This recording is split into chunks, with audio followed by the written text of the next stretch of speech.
à propos de la série à venir, intitulée Rencontre.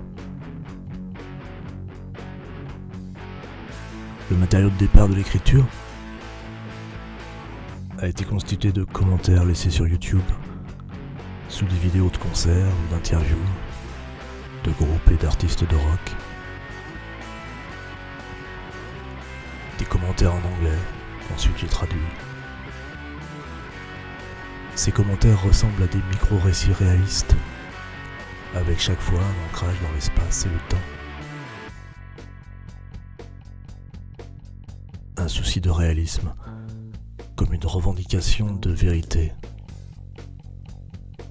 et revendication du caractère unique de l'expérience rapportée.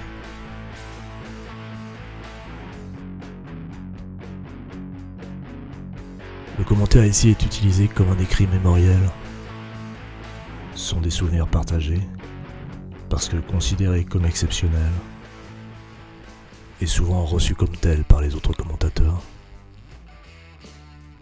Présentés comme exceptionnels, parce que relevant d'un moment auquel on a du mal à croire, un de ces moments où on a l'impression d'être dans un rêve. Et pourtant, beaucoup de ces récits sont identiques dans leur schéma.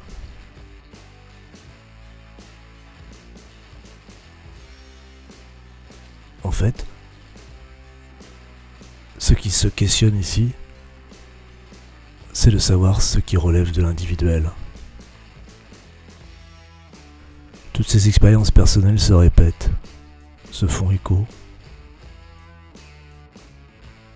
On a dans ces commentaires une addition d'expériences à la fois uniques et semblables,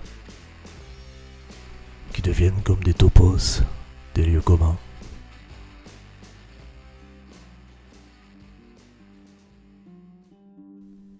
Une constante, l'homme ordinaire face à un extraordinaire. En tout cas, penser, rêver comme extraordinaire. Une constante, mais deux approches différentes. Soit la révélation d'une humanité partagée. Le gars n'a rien d'une star. C'est un homme du commun, au destin hors du commun. Soit l'apparition d'une sorte de rapport au sacré. On est proche du roi ou du prophète thaumaturge, ce qui se traduit par le fait de l'importance de toucher ou d'être touché par.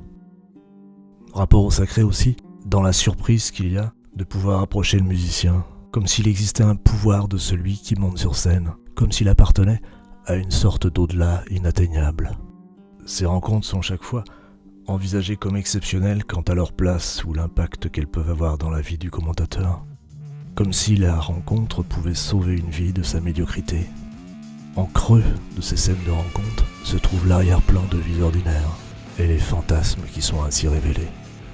Écrire ici, ça sera donc questionner l'individualité de ces témoignages, mais aussi se demander quelle dimension individuelle pour ces artistes pensés comme uniques par le public et dupliqués à l'infini par l'industrie du disque. Aussi, une seule dénomination ici, pour chaque artiste rencontré, le gars. Quant à ce qui relève ici de l'individuel dans l'écriture, il s'agit d'un travail de compilation. Dans l'ouvrage de Kenneth Goldsmith, Uncreative Writing, traduit par François Bon, j'ai trouvé cette citation de Robert Futterman.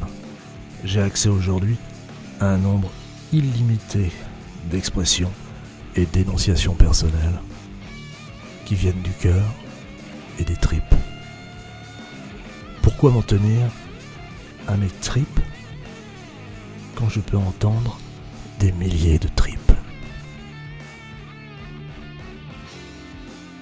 Voilà, c'est ça qu'on va essayer de faire ici.